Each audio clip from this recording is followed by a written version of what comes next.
पुढली बातमी पाहूयात। 54 लाख नोंदी सापडल्याचे सांगत दिशाभूल केली जाते। बबनराव तायवाडे यांनी मनोज जरांगेंवरती असा आरोप केला। सरकारने प्रक्रिया सुरू केलेली आहे, आत्ताच झालं पाहिजे हा आग्रह चुकीचा आहे असंही तायवाडेंचं म्हणणं आहे। समाजासोबत राहावं म्हणून भावनिक आवाहन केलं जातंय असं तायवाडेंचं म्हणणं आहे।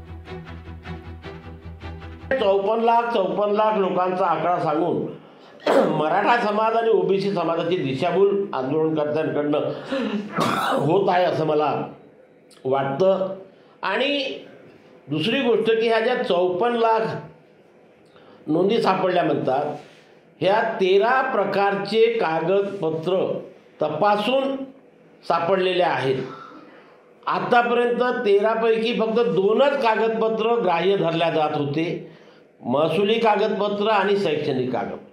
आता नव्याने जे 11 कागदपत्र किंवा दस्तऐवजाचा समावेश त्यामध्ये करण्यात आला।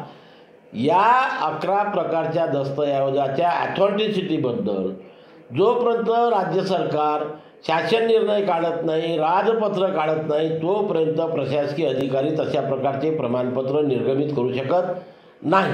समाजाचा पाठिंबा सातत्याने आपल्यासोबत राहावा, समाज आपल्यासोबत राहावा, त्याच्यामुळे सुरुवातीपासून आपण लक्षात घ्या की हे आंदोलन भावनिक आंदोलन झालेलं आहे। लोकशाही मराठी ऐका, पहा, जागरूक रहा।